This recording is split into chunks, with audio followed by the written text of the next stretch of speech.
Welcome, fiends of the pod. I'm your host, film critic, and comedian Nate Wyckoff. And I want to tell you that you can go to cultandclassicfilms.com to buy exclusive, ultra low budget films directly from us. And I want to say this: money goes directly to the filmmakers with our films. We do not sell movies without paying the filmmakers. So you're doing good and you're getting an awesome product that is guaranteed to be so weird that all of your other friends will not believe it exists. But it does, and you can get it. You can also subscribe and get them delivered to your door every month at a big discount.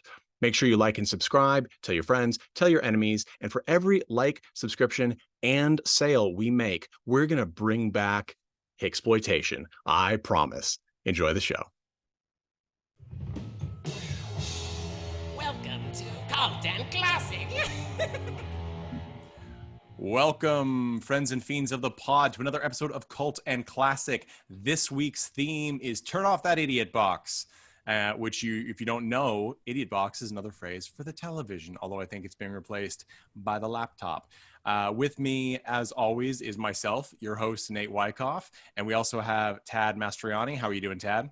Sup, scrubs? And Greg Johnson. How are you doing, Greg? Good, but I took your turn off the tube thing seriously. I actually didn't watch either movie, so. Mandy Longley. How are you doing, Mandy? I'm good. I'm nice and cozy down here in my soundproof laundry bunker. I was going to say. For those of you that do the video. Yes, if you guys, we've launched our Patreon. It's patreon.com/cultandclassicpodcast. There are 3 tiers. I promise this will be a short spiel. The first one is $1. It gives you access to videos of all of our podcasts. You can see our beautiful faces and often those of our interview guests.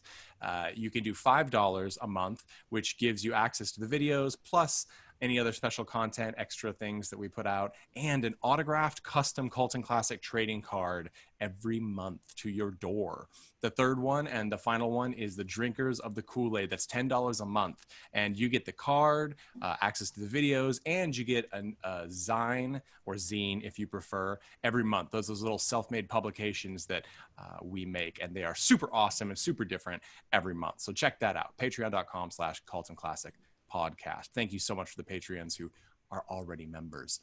So the 2 movies, I'm super excited about these. The 2 movies that we have for Turn Off That Idiot Box are Videodrome by David Cronenberg with James Woods and Debbie Harry. Fantastic movie, in my opinion, but we'll see what everybody else thinks. And then TERRORVISION, which is another classic by Ted Nicolau, who is doing this for Full Moon Video. Super interesting watch. So we've got a request. Thanks, fans, for giving us requests and tips, because we love it and we listen to it and we do this for you to give more synopsis of the film. So I'm going to go into Videodrome. This is a tough film to give a thorough synopsis of because it is a little bit off the rails. So anyone who's familiar with David Cronenberg as a filmmaker knows that he is sort of the progenitor of body horror in the US. That's the stuff like weird mutations, and he really likes the crossing of technology and human personality. So he messes with that heavily in this film, Videodrome. James Woods plays the head of a small, it's sort of like it's not a pirate station. They don't have them so much anymore, but it's sort of that Z-grade television station that used to exist in the 70s and 80s, where they played really off-the-wall stuff like sex, violence, weird things. So he's got this small station. He's trying to find the weirdest, edgiest stuff he can put on it to make a name for himself and the channel. And he comes across a pirate video broadcast of what looks to be a snuff film. And it's called Videodrome. And there's no plot. It's just people being whipped and abused in a strange room and then ultimately murdered. And he doesn't think it's real, but the sources that he uses to track it down tells him it is. Turns out it's this crazy signal called the Videodrome that is used to control people's minds, and a group wants to take over his station in order to essentially make the terrible people that watch his filth whack themselves or do whatever they want them to do. But there is a trick, is that he sort of learns to control this new flesh, as they call it. It's really bizarre and it's totally off the wall, and I absolutely love it. Let's go first to Greg. What did you think? First, did you have any thoughts or knowledge of this film going in? I didn't. I'm actually trying to think of what Cronenberg movies I've seen before. So I was His most excited to. Yeah, his most famous one would be the remake of The Fly with Jeff Oh, Goldblum. yeah, yeah. I've Yeah. definitely seen that one. I wasn't a big fan of this. I thought it was boring, which utterly shocked me. I came in to a Cronenberg movie with James Woods, and I'm thinking like this is going to be an absolute treat, and it felt like it just spent the whole time kind of reaching somewhere and then pulling its hand right back, and yeah, until the Yeah. end, I was just kind of bored.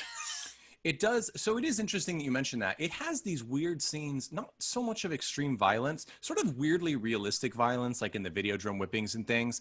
But then also this really crazy special effects body horror. Like there are scenes where James Woods, he essentially becomes controlled by the Videodrome people through a sort of vaginal looking tape deck insert that grows in his stomach, and it appears and disappears, and you're told that these are delusions, but you don't know how much is a delusion. And at one point he gets his own hand stuck in there with a handgun, and he has to pull it out. Really weird stuff. And even with that, the tone of the movie I don't think is very tense. I think that it's a very mellow tone, and it can my wife watched it with me, Corinne, and she loved the beginning because the character actors are so strong. And then as it went on and got to sort of the crescendo, it slows down. And you kind of are waiting. You're like, okay, well, now he's going to go here and shoot this person. And it takes longer. And I think that it's not a long film. I think it's somewhere in the 90-minute, 100-minute category. So let's see. Yeah, it's 90. Yeah. It's 97 or 6. Excuse me. It's an hour and 27 minutes. So it's actually fairly short.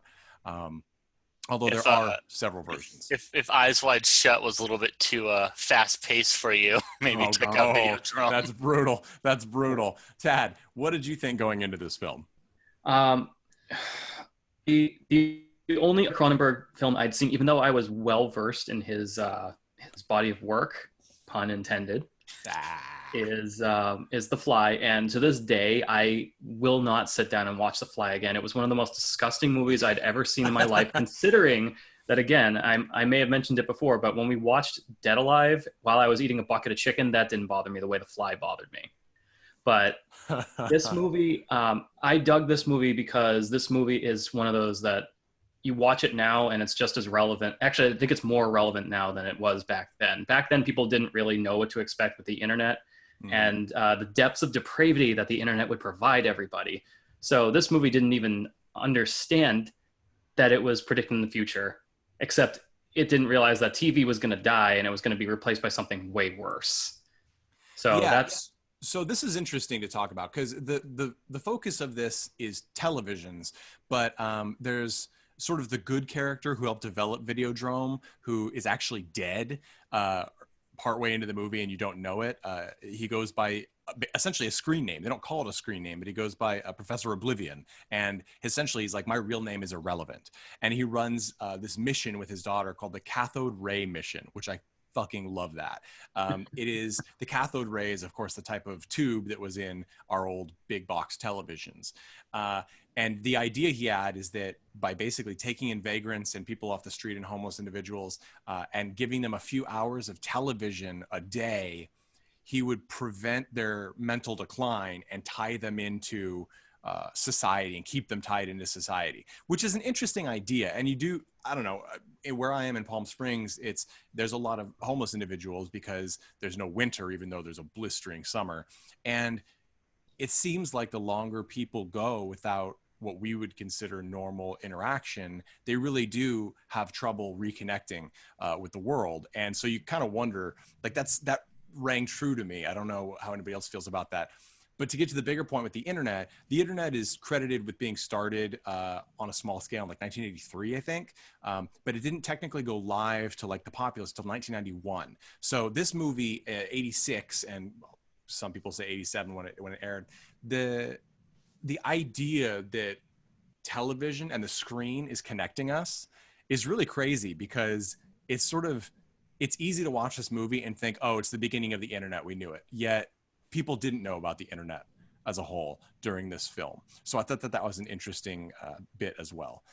Mandy, what did you think going into this film, and what was your take?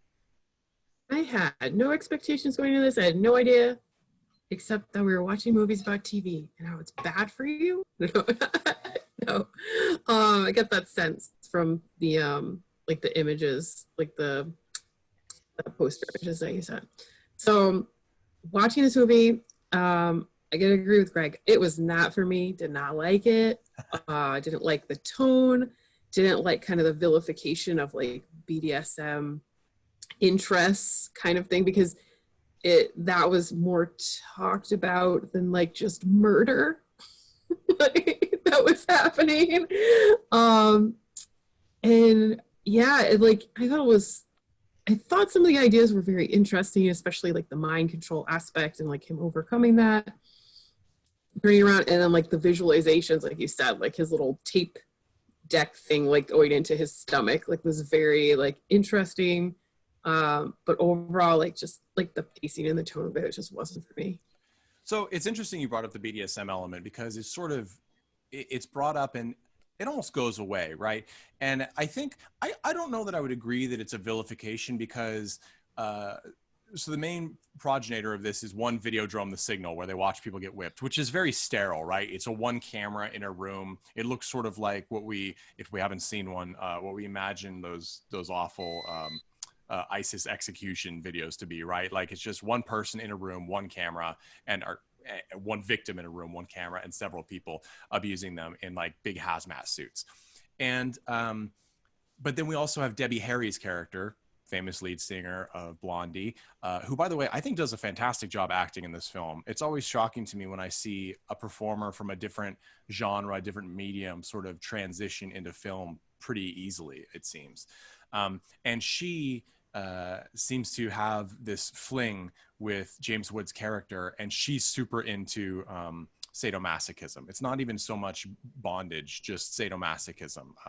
She has him pierce her ears while they're having sex, and eventually she burns herself with a cigarette on the breast. And it's sort of, I actually sort of liked I liked that James Woods' character as the male character who runs sort of a sleaze station is not the one that's comfortable with sexual violence or violence in the sexual realm.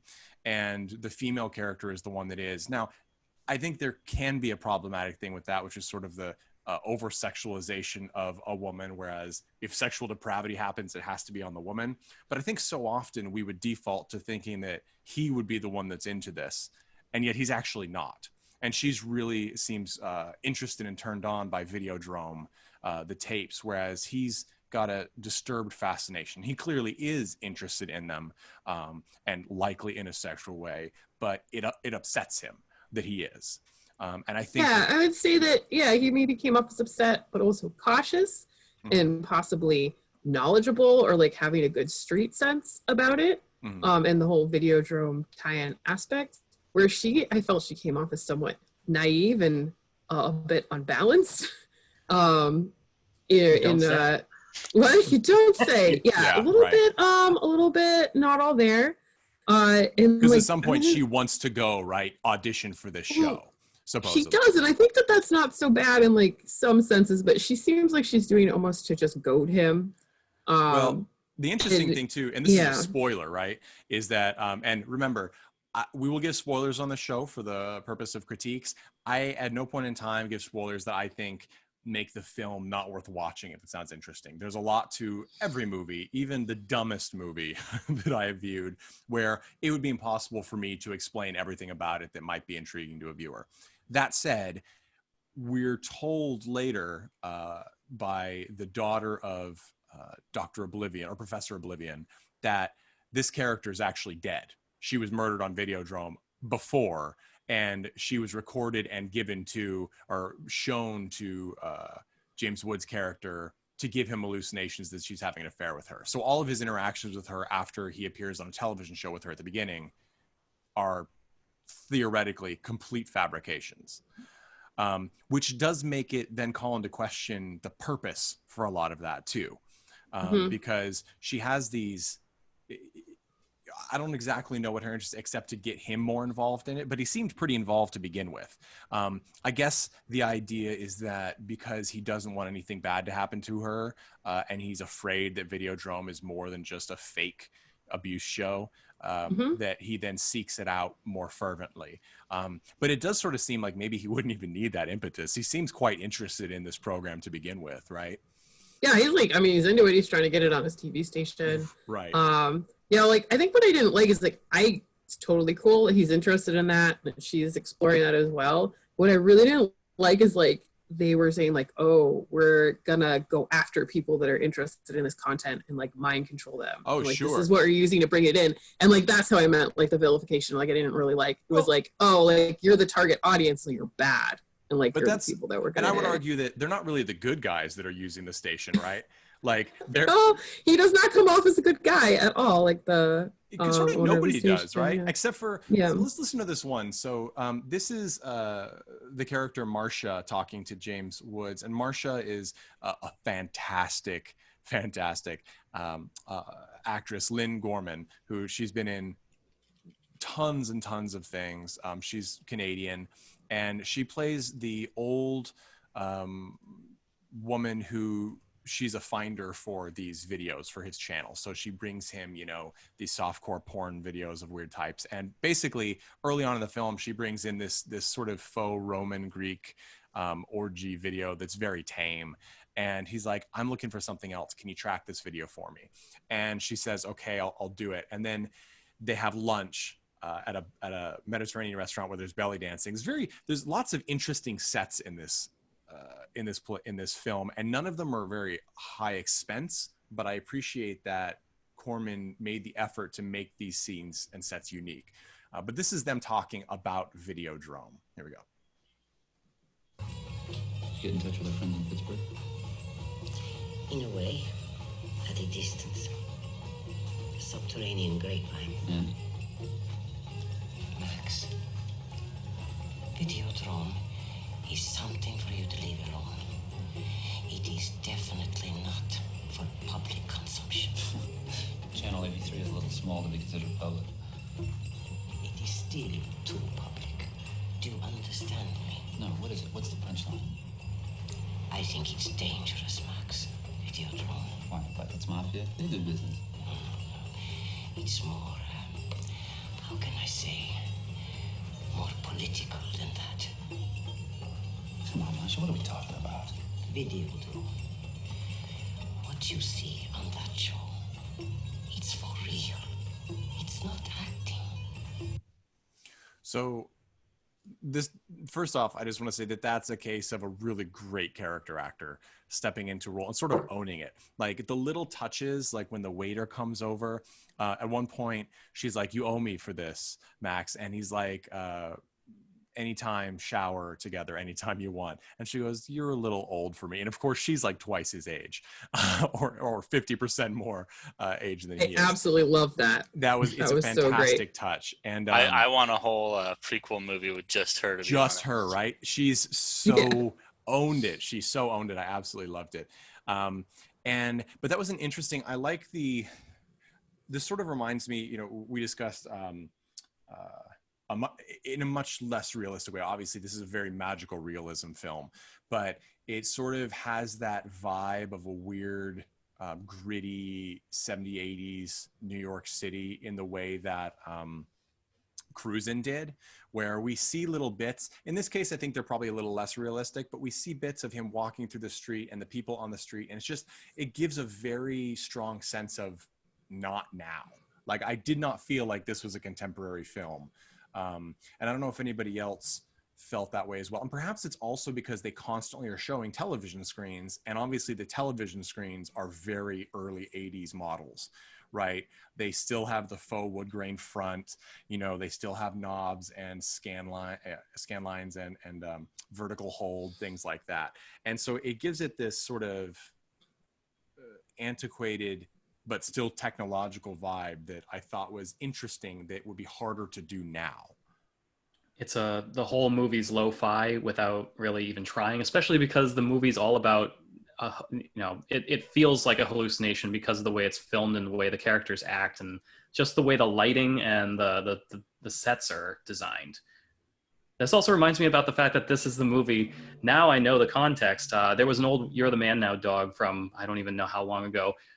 It was James Woods smacking the woman to Can't Touch This by MC Hammer. Yes. And now I understand. And when I saw the scene, I was like, okay, this scene makes much more sense. And you find out he didn't slap her at all. And then I was like, oh, fuck, what is going on with this movie?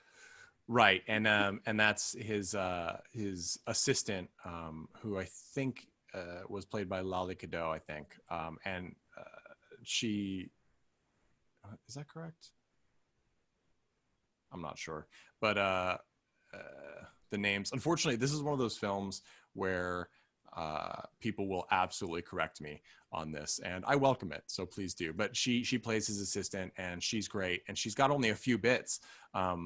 But they're pretty strong.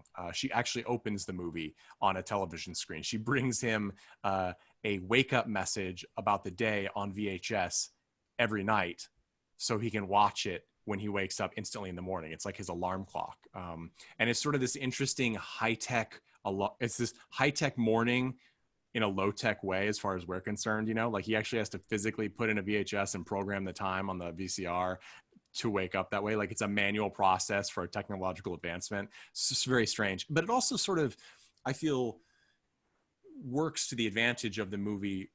Its movie's like central premise, right? Like my wife's complaint, I think, is that she's like, it's high on concept, high on visual visual and character quality, low on plot. And the plot is very ephemeral, very see-through, peer-through, right? Like the end of the movie is essentially James Woods, we assume hallucinating, we don't really know, becoming an assassin for this evil group using Videodrome, but then breaking the programming, we think, and becoming sort of their downfall, and then shooting himself in this scene where he's talking to Debbie Harry's character through a video screen that may or may not be there, probably isn't there, and he shoots himself in the head and then says, "Long live the new flesh," which is a famous quote in the cult field now. Long live the new flesh, meaning he's advancing to the next stage of evolution, you know, some sort of technological being that is more effective than humans. Now, the irony is, of course, is that we don't know if he just killed himself or not, right? Like we don't know, did he ascend, or is he just some lunatic who's been brainwashed in like an old tanker who just shoots himself in the head and that's the end of the story? There's all sorts of, you can go online, there's all sorts of interesting plot reads. Like there's people thinking, oh, well, when he breaks the programming from the evil Videodrome guys, he's really just been reprogrammed by Professor Oblivion's daughter, who he was supposed to kill, and she's just programmed him to kill himself, thinking that he's going to the next stage. So there's all these interesting things. It's one of those movies where it's very open. There is no right or wrong answer. They could be proven one way or the other. It's a theme I've seen a few times mentioned, that it's basically a movie about themes with no payoff. But the payoff to me was really sitting down and thinking about like what technology has done to us. I mean, the whole plot of the evil whatever organization it was that they were trying to cull the weak because they felt that this mass media we'd been force fed for already like 2-3 decades was keeping people docile and weak. And he said in the movie, like, the rest of the world's getting harder, we're getting softer. Mm-hmm. And it's like, that's still an argument that's going on today, especially on the weird fringes of the internet. And it's so funny too. It's an interesting dynamic, and I don't think it could have been explored more, which is that's like their ultimate plan, right? Like they killed, so the characters we're talking about, the ones who we know about that use Videodrome are these two guys who run Spectacular Optics, I think it's called, which is essentially an eyeglass company that also makes things like military guidance systems. And they have this signal that can program people via TV, which is their susceptibility is heightened by being shown violence, which is why the Videodrome TV show was created, or the episodes were created. And the one that helped them create it was this Professor Oblivion, but he wanted to use it to sort of advance mankind to the next stage of their evolution, and so they killed him. But he, continues to meddle by having recorded tons of videos that we don't know what's really on them or not, because half the movie is a delusion. So it's interesting that that's something that it was potentially, we're told, created to advance mankind in a progressive sense, is being subverted by these essentially short-sighted, hardcore, neoconservatives, right? Like they're like, oh, these people watch porn. We're gonna wipe them off the planet with this video signal, and we need you to do it. Like, it's this weird turning this progressive tool to the opposite use. And I'm sure that there's more subtext in there that I'm missing, perhaps because maybe because we're not part of the Canadian scene. We're all from the United States, and this is a Canadian production. Or it could just be that it's about the sort of hardcore, heavy law enforcement 80s. And so I think that that's an interesting thing to consider, although I don't think it's fully explained. It also, from a video game standpoint, anyone that loves Hotline Miami, they took liberally from this movie as well, because that's full of those weird signals controlling people, 80s Cold War vibe, bizarreness, and I totally love it. And anytime I can think about that game makes me happy. Since you brought up video game comparisons, I was actually kind of thinking, as you were elaborating on the plot and kind of the themes, the game BioShock, and kind of this idea of all these people getting meddled in scientific endeavors that maybe we shouldn't have, right, dived into, and no one's really right, no one's really wrong, but we need to get this science like the fuck out of here. Yeah, like it's sort of, it's a weird, you could say it's a weird new take on the whole playing God thing, right? It's the Frankenstein monster. In this case, Videodrome doesn't seem to be an entity so much as it's a tool that entities are using, but it's insidious, right? There's so many things that, and it's definitely supposed to take you to the place where, we all, especially if the people that would go to see this movie are somehow interested in depictions of violence, right? For one reason or another, whether it's entertainment or excitement or horror or any of these things, we're enticed by that or excited by that, whether in good or terrible ways. And you're essentially watching it and being told that, hey, what if there was something that preyed on your desire to see this in a way and turned you into the thing that no one wants to be? And I think that that's one of those sort of mindfuck elements here. That said, I do think that this film has a distinct first half and second half, and that the pacing radically changes. And I don't know how that could have been avoided, but I feel like it could have been transitioned more, because I feel like the people who want sort of a thriller are really engaged for the first half of the movie, because he's tracking down this signal. You've got these great character actors being all these weird parts. And then the second half, when he sort of is aware of the conspiracy, he's then programmed to be an assassin. And then we have him slowly walking and going in and out of delusion and shooting people, and then slowly walking, and then being shot, and then the ending. So it's like this, it's really, we know, it's sort of like we've spent the first half of the movie trying to figure out what's happening and not knowing what's going to happen next, and the second half of the movie knowing what's going to happen relatively, at least for most of it, and waiting to watch it. And I think that shift is problematic for some viewers who aren't as patient. And that's not a dig on non-patient viewers. It's more of a dig on the pacing and the fact that they were like, okay, well, this works, so we're going to do it this way. But is there a better way? Maybe if we had another 2 years of development, Only Jeff was here to rewrite it for us. I know, right? Our longtime contributor Jeff Tucker is absent today. I think he got sick of my film choices and refused to be a part of it. But no, I think, and just to round out the cast, Sonia Smits, very beautiful, excellent actress, played the daughter of Dr. Oblivion, Bianca Oblivion. And then Peter Dvorsky plays Harlan, the member of the Videodrome cabal who pretended to find the episodes and initially exposed James Woods' character to it. He actually died at 70 last year in March, and he was a fantastic actor. He was in that 83 version of Dead Zone. He's been in I can't even think of all the films he was in up into the early 2000s. He was in Twins. People might recognize him from that, but he's a great actor, and I miss seeing him around.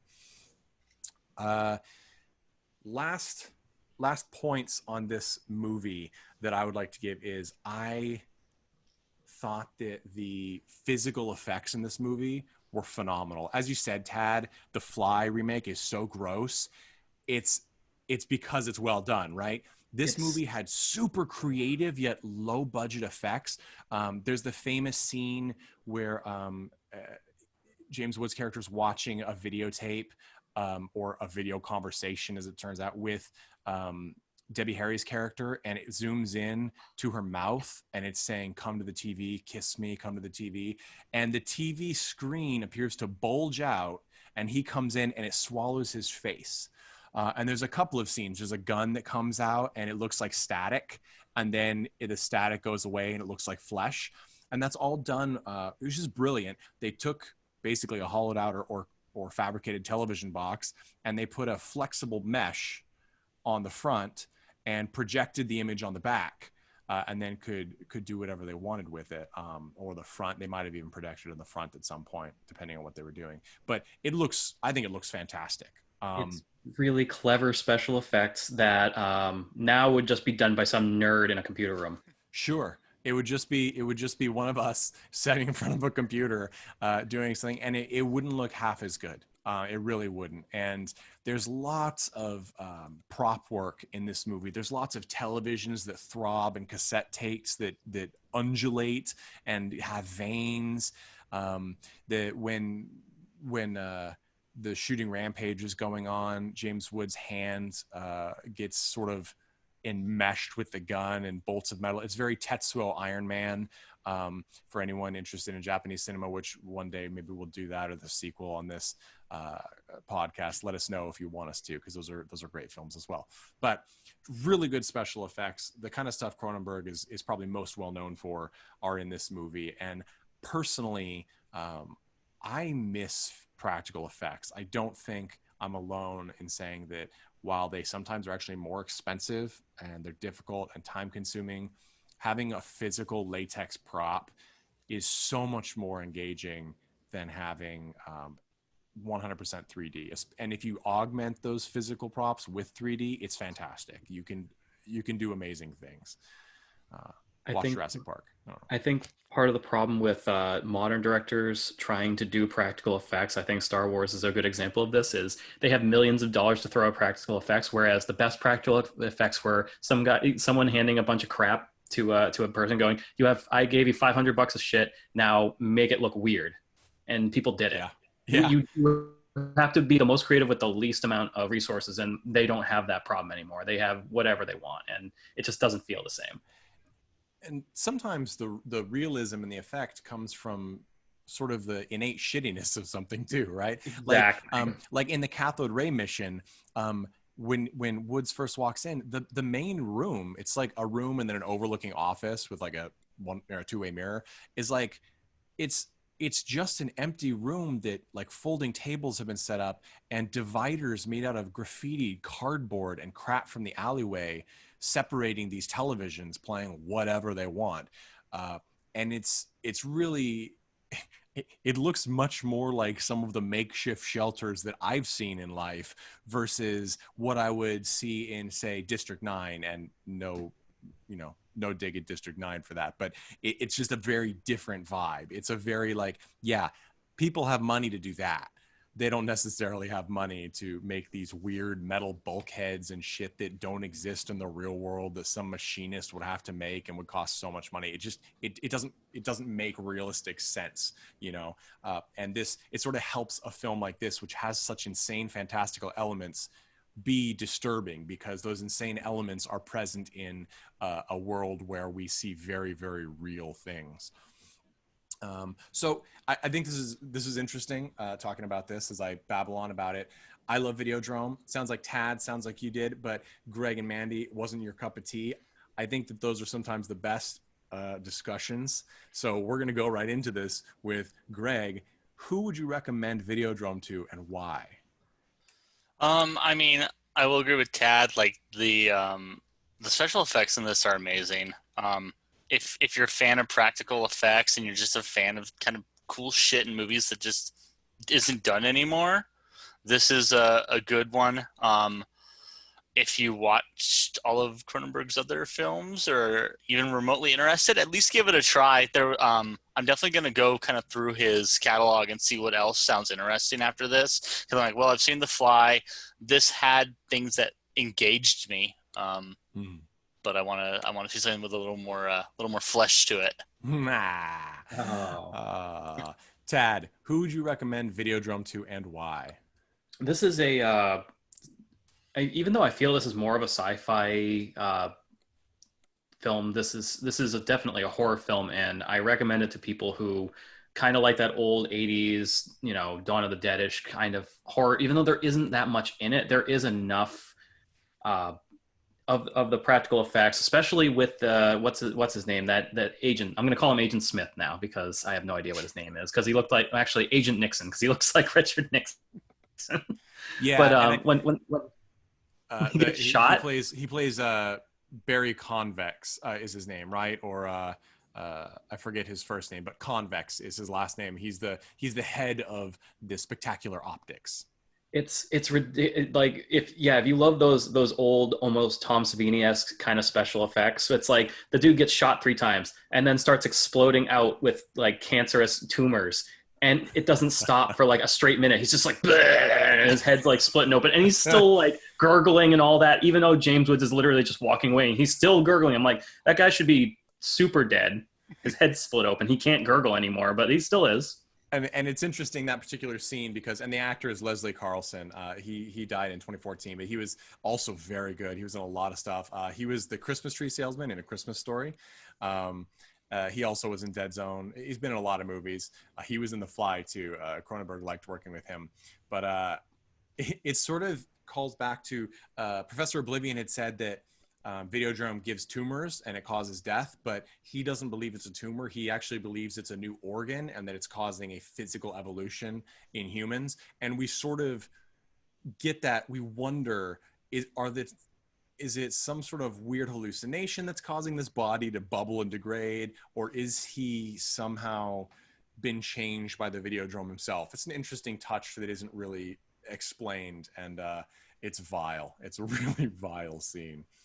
Before we go on, I do want to give Leslie Carlson his due and play this great clip from him when he first meets James Woods. He sends a car for him and essentially says, we need to talk since you know about Videodrome. And here's this clip. Mastroianni. I'm Barry Convex. I think that machinery you're wearing is too much for the shape of your face. Overwhelms you.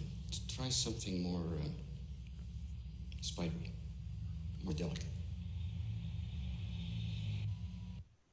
I just love the way that he's talking about glasses. Like James Wood has walked into the glasses store after hours waiting for him, and he puts on a pair of really bizarre, super 80s glasses. And he goes, I think that machinery, and it's just that weird little touch, the language that he's using is just so in keeping with the strangeness of the film, because we don't think of glasses as machinery. But Mandy, as a mechanical engineer, maybe you'd have a take on this, but it does, if we talk about our entire ocular structure with glasses, probably is a piece of machinery. Just a strange thought, and it sort of ties in with how technology is so utterly ingrained in our lives and becoming a part of it. I thought that was an interesting mix. Back on track, Mandy, would you recommend this film, and to who and why? Okay. I mean, there's an audience out there for every film, so I guess you'd recommend it to someone.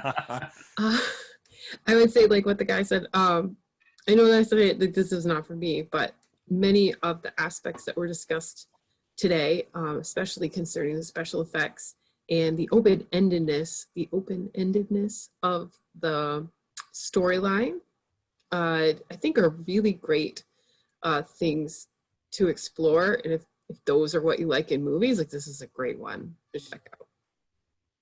And just as a note, I keep saying 1986. TERRORVISION is from 1986. Videodrome is actually from 1983, which means it was in production a little before then, probably, and probably came out after. So it literally is predating the internet completely. It is either contemporary with the internet, yet it still was not public.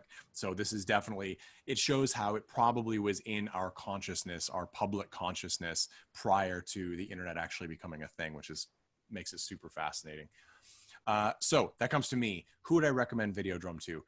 I'd recommend it to people who like odd, as you said, Mandy, open-ended slow burn movies, and like cyberpunk, because even though it's on the early end, sort of a low age of cyberpunk, I do think it is cyberpunk. That melding of technology, especially if you're kind of an old technology fan. I know we've got a lot of VHS fans out there.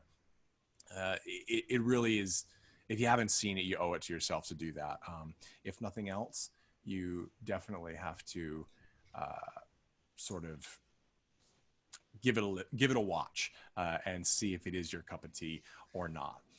So that's it for Videodrome. We're going to move on to our next film, TERRORVISION from 1986.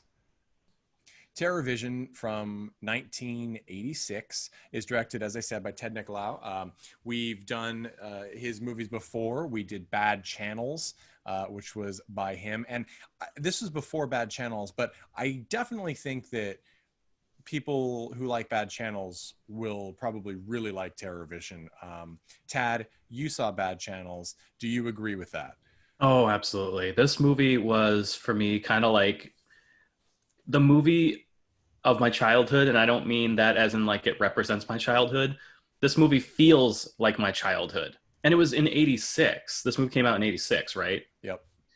But I'm thinking of like the early 90s where I spent so much time just in, you know, basements watching old movies and all that, and everything was highly colored, everything was weird, everything was an animatronic weird puppet thingy. It's like it had the exact vibe that coalesced everything that I remember about the early 90s, and this movie even predates it. Totally. So to get everybody on board, TERRORVISION is a movie set in sort of a weird 1980s, but it's also sort of like a cookie cutter 1950s, but like everything looks like it's supposed to be 1950s, 1960s, but it's really sordid and not kid friendly, even though everyone is sort of goofy. Like if you remember back to Edward Scissorhands, how all the houses look the same, everything's prefab, everyone's wearing pastels. It's like that, but with as Tad said, like an early 90s vibe. Like the mom's workout gear is geometric shapes. The house of the family where all this takes place is covered in like erotic paintings that are like Nagel's paintings, those famous 80s paintings that are in every hair salon and nail salon across the country.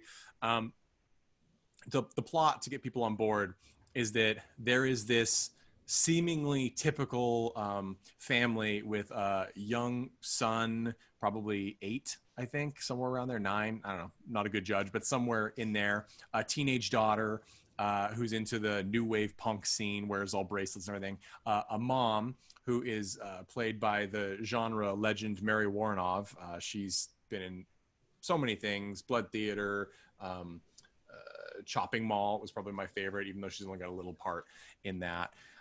And then the father is played by Garrett Graham, who is probably most well known for Child's Play 2. He plays the dad, but he's been in everything. He was Beef in the Phantom of Paradise, lots and lots of stuff. Now, one cool note, especially since the new Bill and Ted movie came on streaming fairly recently, is the daughter is played by Diane Franklin, that people might recognize as Princess Joanna from Bill and Ted's Excellent Adventure back in '89. I was watching this with my wife, and I was like, guess who that is? And she had no clue. I'm like, that's the princess from Bill and Ted. She's like, what? Yes. And it also, the little boy is Sherman. And I always liked to remember him as the voice of Charlie Brown in Happy New Year, Charlie Brown from '86. So he literally was Charlie Brown the same year that he was in TERRORVISION. That makes me happy. John Grise also is in it as the punk boyfriend OD. OD. That's amazing. And he was in Napoleon Dynamite as Uncle Rico. Mm. And so you have this family. The dad is installing a new satellite dish so they can get lots of channels. And at the same time as he gets it up, way across in another galaxy, some alien trash dump accidentally beams this giant television traveling man-eating monster ping-ponging across the galaxy into this guy's satellite dish. So what happens is he sort of possesses the TV systems and the satellite dish, and he shows up on the TVs and comes out, eats someone, and goes back in. At the same time as the TV keeps getting channels or getting a signal from that planet where the guy who was supposed to send this monster off into the nether regions of space is like, beware Earth people, take down your satellite dishes, blah, blah, blah. There's also a crazy grandpa who's played by Burt Remsen, who is yet another legendary character actor. He's been in lots of stuff. He was in Dick Tracy, Clueless. He's been in so many things. Great actor, super awesome. He plays this curmudgeonly yet grandson-loving survivalist who has like a bunker in the house filled with explosives and weapons and Confederate flags. And he has, yeah, right.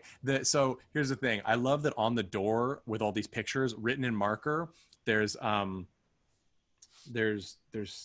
it's like run somewhere else, but then the other one is, the other thing written in marker is steal from someone else. And like, and it's just, and he's got all these survival books and a Star Wars puzzle, I think. And one, that was a weird little thing tucked in there. Don't know the importance of that. Anyway, the family doesn't believe the kid when the grandpa gets eaten. And then of course, everyone one by one sees the monster, and the monster can eat people and then use their heads and their voice to kind of trick other people. I think the one thing missing out of the synopsis is that the monster is a physical, practical effect. It is giant. It is the size of, like, I don't know, 3 Daleks from Doctor Who put together. Maybe, I don't know what else, like a golf cart. It's maybe the size of a golf cart. And it's totally just a mass of wet meat with a giant tentacle eye and big teeth. And it has this hand-like tongue, which is probably a hand, that comes out of its mouth, and it can suck things into it from a distance. So that's really the movie in a nutshell, is this family realizing that the monster is real and then trying to defeat the monster with no success. Am I getting that right? Does anybody have any other?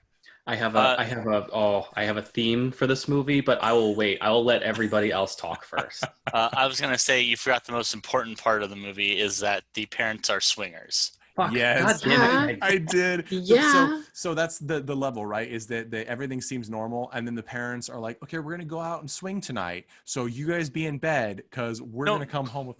Not even swing tonight. We're gonna bring them back home, so go to bed. And I want to know where this house is, because I don't think the house is a soundstage. It's weird because it looks like they maybe blacked off all around the house, because it's like floating in another region, like behind the hedges in the backyard, there's just sky. It's really strange.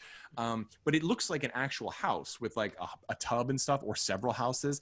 It's just the weirdest swinger pad. It's all in like really cheesy 80s Italian restaurant fashion, with like but like I said, there's erotic paintings on every wall, some of which are pretty awesome, and like this sort of Andy Warhol-esque vibe, and of course the kids are just wandering around like nothing's happened. This is like their environment, and the parents of course are just super they eventually do come back with a couple and are super trying to get in their pants, and there's this interesting homophobic exchange where they find out that the Greek man they brought back with his attractive wife is interested in the husband and not the wife. And his reason for that is because I'm Greek. I like Greek things. I like boys. And I'm like, okay, an entire country was just attacked, and an entire sexual preference and orientation. It's not a choice, people.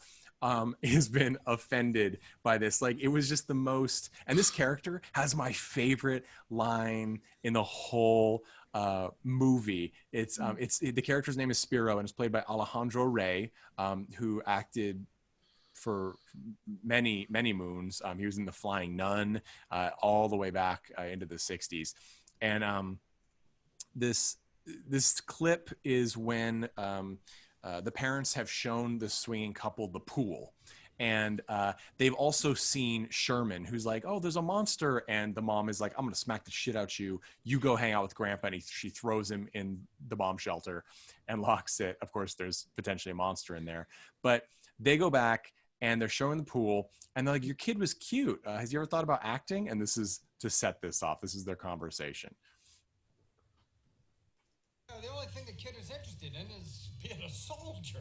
Oh, such a manly pursuit, raping and pillaging, creating life and taking it away like the god of the ancient Greeks. Oh, hey, guy. I mean, I'm a lover, not a fighter. So in case you couldn't understand that heavy accent, he's like, oh, the life of a soldier, raping and pillaging, creating life and taking life. I'm like, that is the weirdest segue to a swing party I could possibly imagine. There's so much bizarreness in this movie. And that line is my favorite, because it's just, you're like, yeah, I mean, I guess that's what's happening in this movie. And I think that it's sort of this kind of dialogue, as well as like the insane set and the nude pictures and like the crazy juxtaposition between like this sort of nuclear family and this unsavory, quote unquote, or just downright weird situation that they're put in. It makes the film seem completely unreal. Whereas Videodrome starts itself off like in like, this is the real world. Here's some sort of gritty reality. TERRORVISION from scene one is like, this is insane. It's going to be goofy. Don't get attached to anyone because none of this matters. Just enjoy the ride. I don't know if anybody else felt that way, but the movie does open with a like shot of a miniature, scale city on another planet, and it's like trash dump or like municipal waste plant or whatever, and this guy zapping this monster through space, and then the signal, the illustrated little animated signal, bounces between planets with like pinball sounds, and then before it gets to the satellite dish on Earth. So it's like they don't waste time telling you exactly what this movie is going to be like, and I appreciate that. It too. Oh, Mandy, what were you going to say? I was just saying that I appreciated it as well. And I did enjoy the ride. The whole thing was ridiculous and awesome. And I loved every minute of it. I feel like comparing this with Videodrome is like Tommy Wiseau's The Room, where like he says like, oh yeah, I was really inspired by, it was either, I think it was Rebel Without a Cause. It was, yeah. Yeah, and it's like, if Videodrome is Rebel Without a Cause, then TERRORVISION is 100% The Room, where it's just this like crazy fucking film. I loved it. I loved it a lot. I think the only downside for me was honestly, I didn't want the plot to happen, like the monster. Right. That was like the slow part. I was like, no, like I want to see more of this family, and like let's rewind. And I want to see a week. I just want to see a week of what this family is like. I wanted to see like the Addams Family series of this family. Yeah, like it would be a fantastic series, like the Puttermans is what I think their name is. Just the Puttermans. And it's just, Grandpa's escapades, like trying to sell, he sells lizard tail jerky because they grow them back. So it's the perfect survival food. So like they're constantly offering people lizard tail jerky.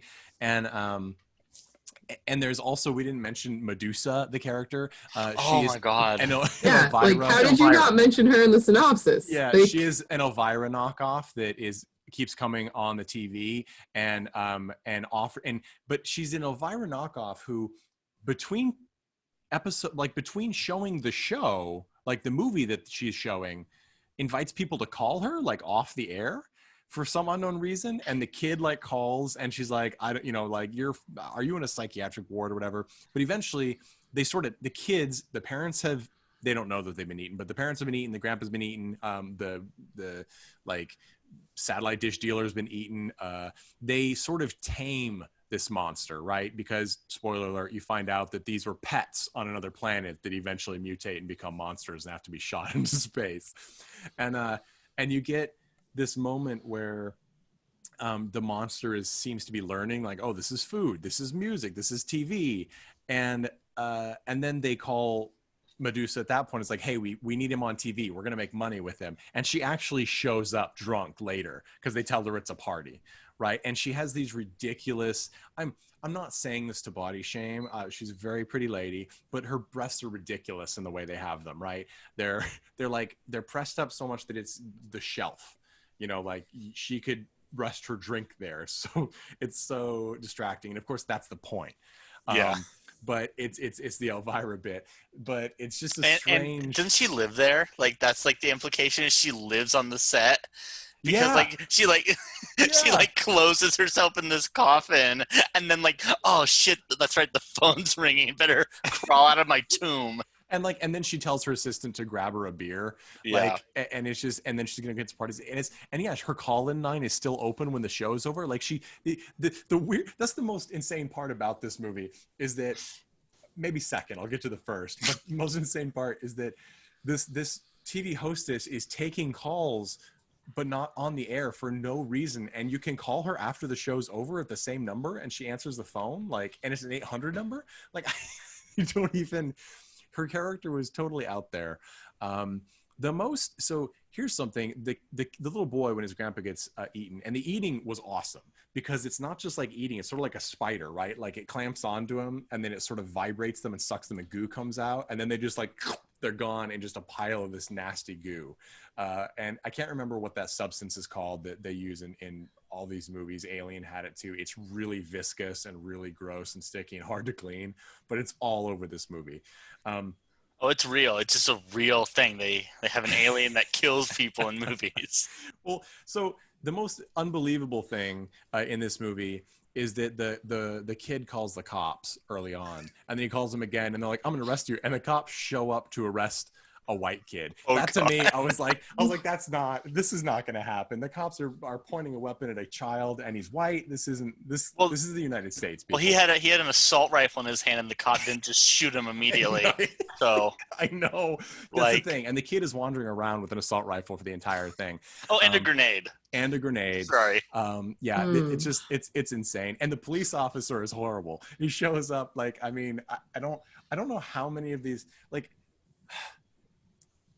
all of a sudden, and they did it sort of right though, right? Like the police officer is this young guy. He shows up, essentially draws his gun and points it at everyone throughout the entire scene. Hears this explosion from the other room, but then turns to point the gun at the children. Who's a worse cop, him or Barney Fife? Well, this guy gets eaten pretty quickly. And as do many people that come in. I want to talk about, we're jumping all over the place, but I want to talk about the grossness of the pool. At one point, the people are killed in the pool, and there's just this, I don't know what effects, like what they put in the water. It looks like people just barfed in the water, like a lot of them. And it's just these floating miasma in the pool. And it's really gross. And at one point, one character, Spiro, he's like, let's do a quickie with his wife while they're waiting for the parents to come back with drinks. He pulls, what's this? And he has this literally just a handful of stage goop. And he's like, maybe it's the sex lubricant? And he's just running. It's the most insane before he's eaten. And it's just the most, my wife said it, and it's the thing, you really don't know where this movie's going at any point in time. They literally keep throwing new things in. And as much as alien tormenting a family and coming through the TV is not necessarily something that's original, I never know what's going to happen. You know, when Medusa actually shows up, you're like, okay, I didn't expect that to happen. And I was all right. I saw this movie on Sci-Fi Channel 2 decades ago, maybe. No, longer than that, 30 years ago, almost, when I was probably too young to really follow. Man, but it's like, you were way young. it's like a cartoon. I'm gonna have to talk to your mother. But it's like Sci-Fi Channel, so they took away everything interesting. But it's like a cartoon. Like, this film is like a slapstick cartoon with swingers and machine gun toting conservatives and really crappy satellite dish repair people. You see what I was talking about how this was like my childhood? Dude, this is literally a live action Nicktoons before the Nicktoons even existed. Mm-hmm.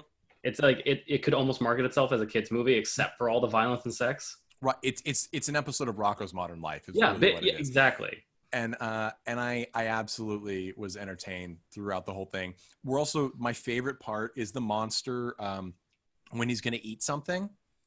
He literally goes, nom, nom, nom, nom, nom, nom, nom, nom. Oh, just constant. And he has this big flapping Pac-Man mouth with tons of teeth and slime.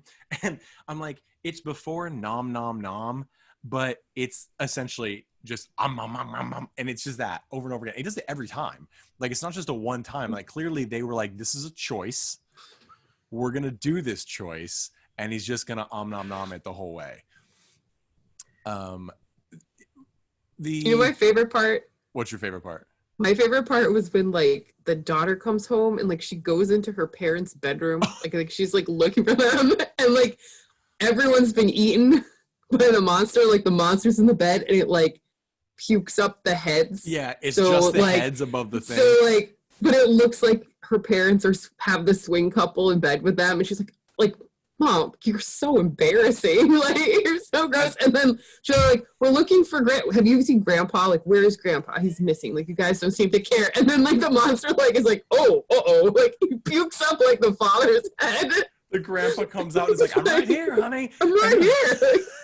And they're all slimy. Like, they're just stupidly slimy. And, the daughter's reaction is just like, oh, it's just so funny. Like, they have some of that Greek sex lube on them. Oh, right, it's all over. And it really is. And I give Ted Nicolau credit for not including semen jokes, because literally everything is gooey in this movie. It's really gross. Like, everything is covered in this viscous, translucent slime.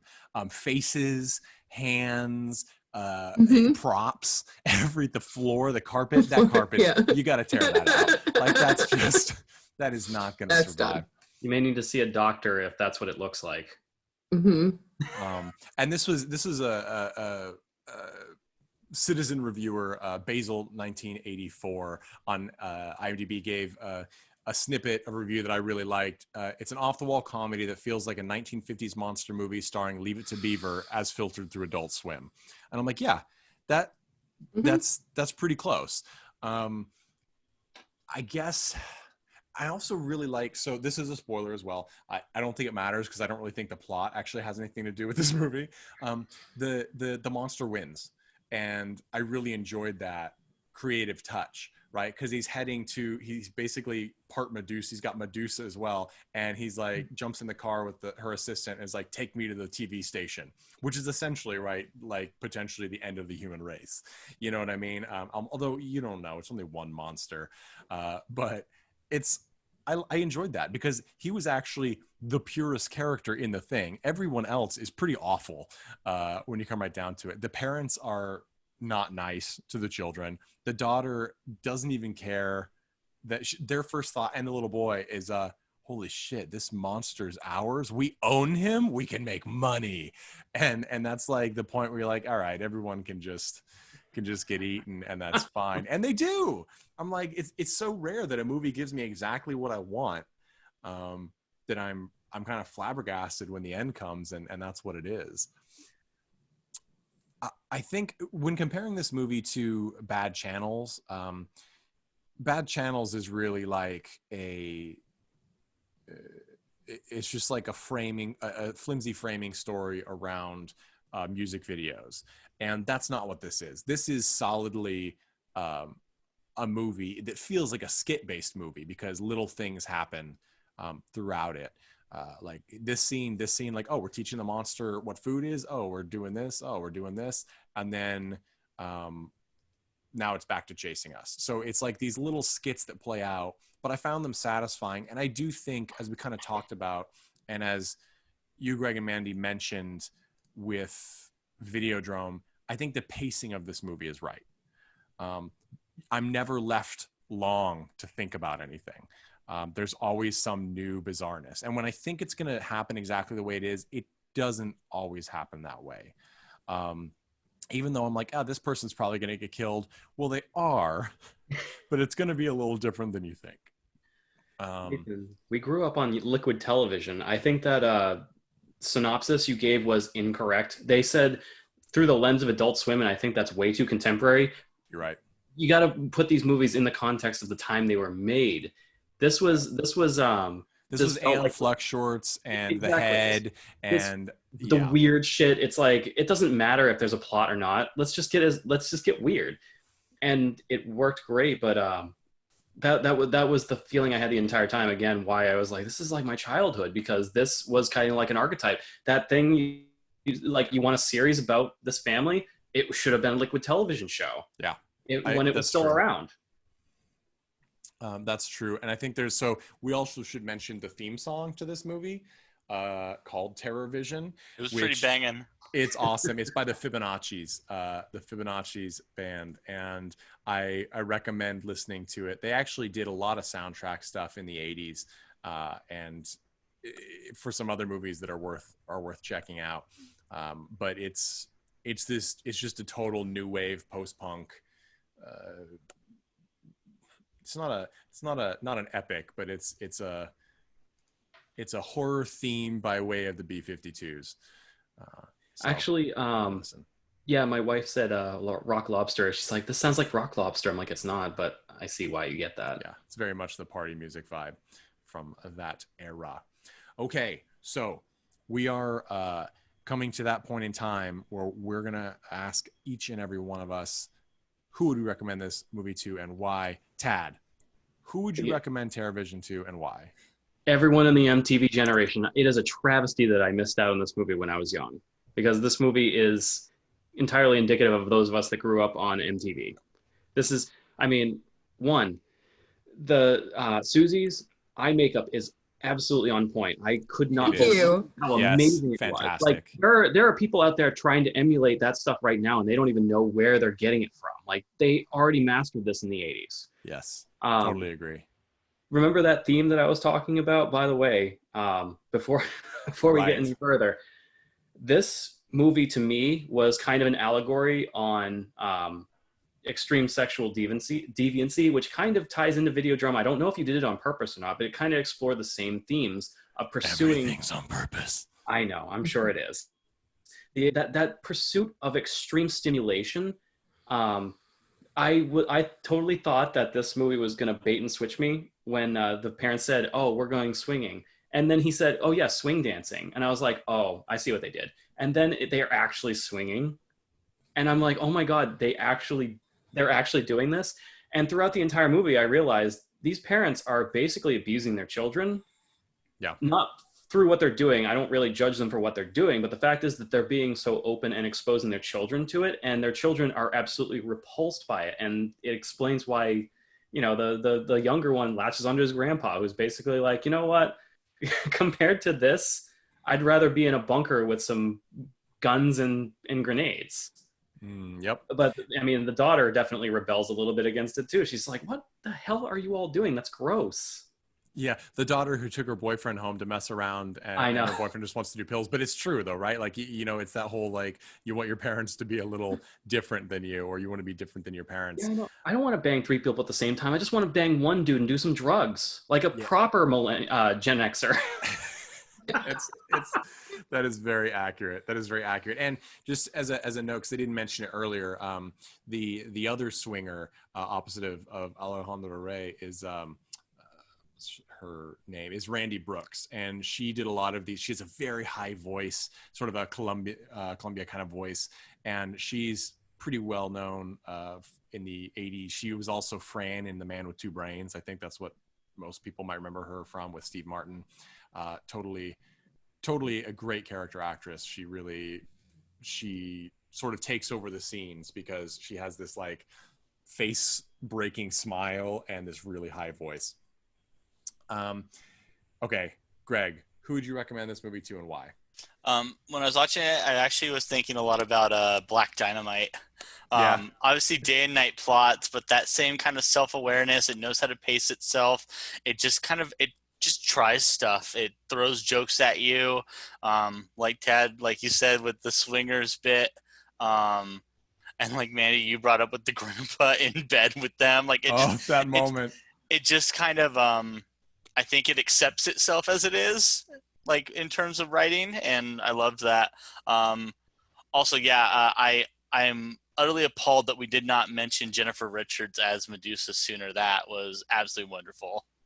She was fantastic, and she really, my wife said this, and it's totally true. It worked because no actor in this was not willing to ham it up to the same level. Like everyone is like, oh, that's this. Yeah, let's do it. It's totally the vibe. And of course, Jennifer Richards also has been in many things.